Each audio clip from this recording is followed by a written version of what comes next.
Looking for hair removal tools that not only deliver smooth results, but also empower you with a sense of complete control? Enter Conair Girl Bomb, your secret weapons for smooth, sleek results, made just for women. From the ultimate Girl Bomb grip and professional-grade blades, you don't have to compromise and settle for less.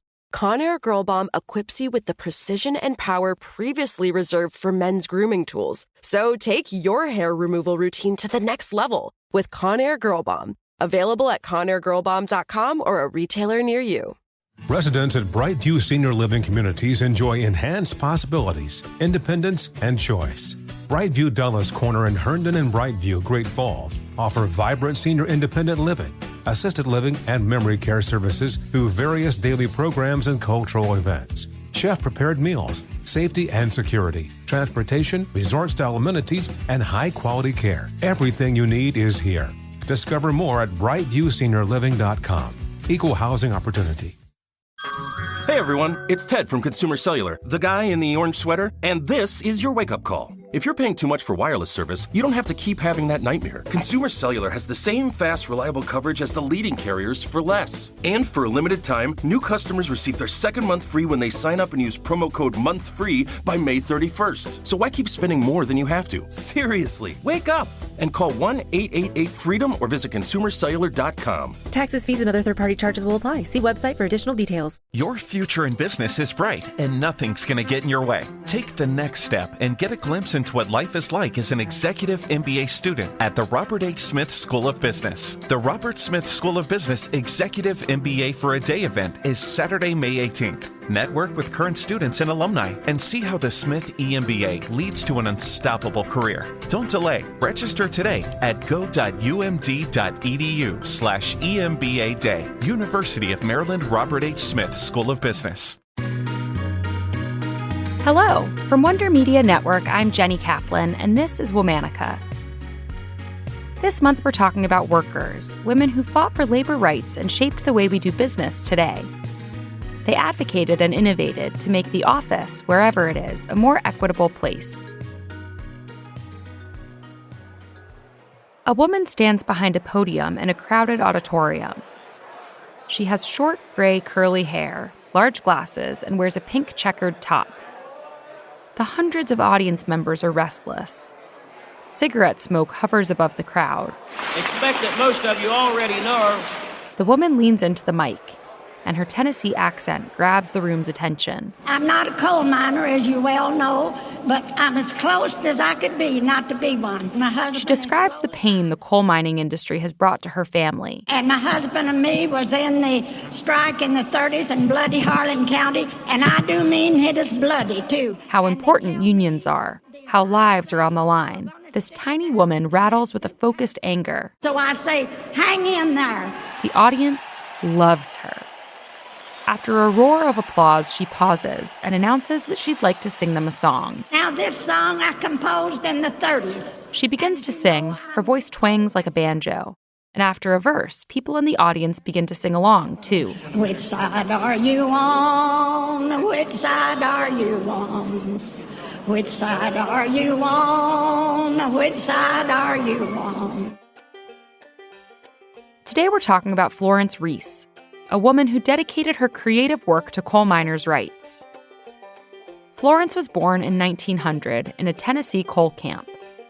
Her father was a coal miner, and her childhood was defined by watching him return home covered in soot after endless hours of working in the dark. Her family noticed early that Florence had a creative streak, and she was often asked to use it. She recalled that every time an animal died on their farm, her siblings would ask her to write up a little song. So she did. Coal towns like the one Florence grew up in were unincorporated communities, which meant that there were no elected officials and no independent police force. Instead, the coal companies ran everything. They hired their own police officers to watch over the workforce and keep the coal miners in line. They owned all of the homes and all of the stores. They could charge what they wanted, where they wanted. Miners were at the mercy of these companies, and their only bargaining power was going on strike. In 1912, when Florence was 12 years old, her father participated in one such strike. As a show of support, she borrowed the tune of the ballad Lay the Lily Low and rewrote the lyrics.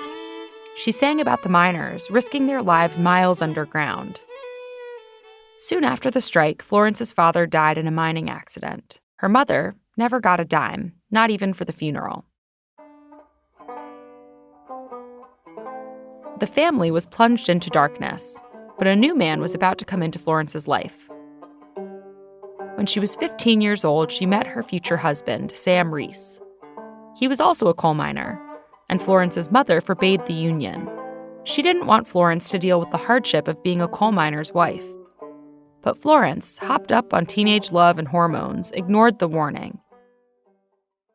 Florence and Sam crossed state lines into Kentucky, where you didn't need a parent's permission to get married. They became husband and wife. By 1931, Florence and Sam had settled in an eastern Kentucky coal town. The Great Depression had rolled in. They had 7 children, and the whole town was starving. Florence saw little children with sticks for legs and bloated bellies. Men swayed side to side in the street from hunger. But it wasn't just the Depression that was tearing through the town. Florence and Sam were living in the midst of the Harlan County War, a series of strikes and bloody fights between coal companies and miners. The coal companies' response to union strikes was to stick their sheriffs and police officers on the organizers. Sam had joined the National Miner Union. As a union leader, he had a target on his back. One quiet night, an entourage of deputies rolled onto Florence's front yard, and without any warning, they hauled Sam off to jail. Florence shook with worry. Sam stayed in jail for only a night, but he knew it was too dangerous for him to stay at home, so he hid in the mountains for a while. Florence had no idea where he was. Still, the police and the sheriff came stomping around looking for Sam. Florence thought, "There's no one here but a bunch of hungry children." But the police looked through every crevice of her small home, in between couch cushions, in ovens and cabinets. They trampled around the backyard and ate the grapes from Florence's garden. Florence was furious. In a fit of rage, the muse returned to her. She reached back into her memory and pulled out the melody she had rewritten for her father. With no paper in the house, she ripped an old calendar off the wall, flipped it over, and wrote the lyrics in every empty space she could find. She recalls that she couldn't get the words out of her fast enough. This was the birth of Which Side Are You On? If you go to Harlan County, there is no neutral there. You'll either be a Union man or a thug for J.H. Blair. Which side are you on? She distilled all the injustice happening to coal miners and their families into a single tune. She thought maybe music could help rally the workers' spirits. In that moment, Florence officially became part of the American labor movement. The Harlan County War raged on until 1939. In 1940, a young Pete Seeger came to the area to learn about labor songs. He and Florence got acquainted. She taught him Which Side Are You On and several other labor songs she'd written. In 1941, Seeger re-recorded the song with the Almanac Singers for their album, Talking Union.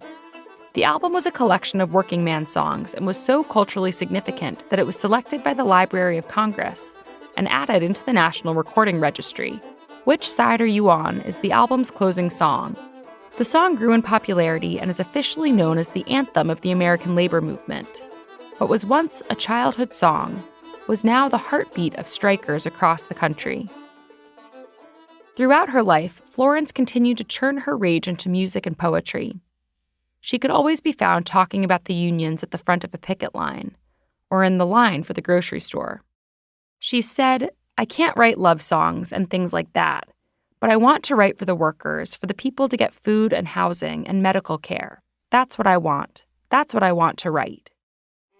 By the mid-1970s, Florence and Sam both knew that Sam was slowly dying from black lung, a coal miner's disease that came from years of inhaling soot.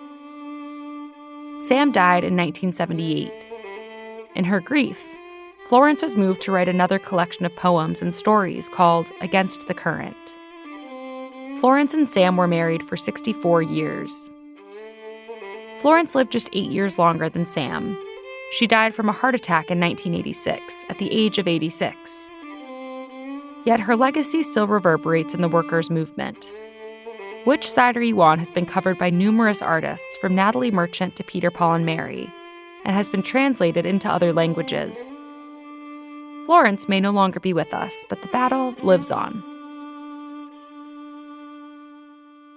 You can ask the scabs and the gun thugs which side they're on, because they're workers too. All month, we're talking about workers. For more information, find us on Facebook and Instagram at Womanica Podcast. Special thanks to Liz Kaplan, my favorite sister and co-creator. As always, we'll be taking a break for the weekend. Talk to you on Monday. Looking for hair removal tools that not only deliver smooth results, but also empower you with a sense of complete control?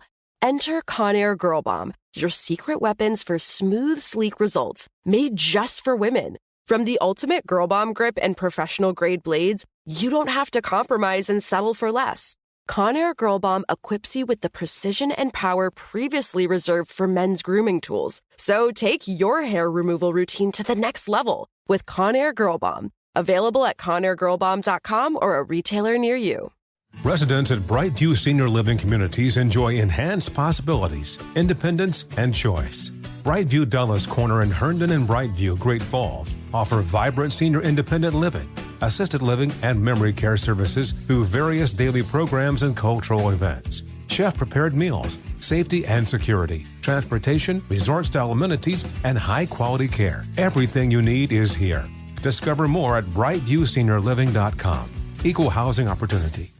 Does money stress you out? Let Facet flip your financial chaos into clarity. We feel way more confident and secure in our finances, and with that comes a sense of freedom. Financial planning from Facet is here to help you improve your life today, tomorrow, and every day after that. Facet was really the place where we saw all of the tools and the people coming together. Visit Facet.com, FACET.com to learn more. This ad is sponsored by Facet. Facet Wealth is an SEC registered investment advisor. This is not an offer to buy or sell securities, nor is it investment, legal, or tax advice. These testimonials are from current Facet members who are not compensated. All opinions are their own and not a guarantee of a similar outcome. Your future in business is bright, and nothing's going to get in your way. Take the next step and get a glimpse into what life is like as an executive MBA student at the Robert H. Smith School of Business. The Robert Smith School of Business Executive MBA for a Day event is Saturday, May 18th. Network with current students and alumni and see how the Smith EMBA leads to an unstoppable career. Don't delay. Register today at go.umd.edu/EMBA Day. University of Maryland Robert H. Smith School of Business.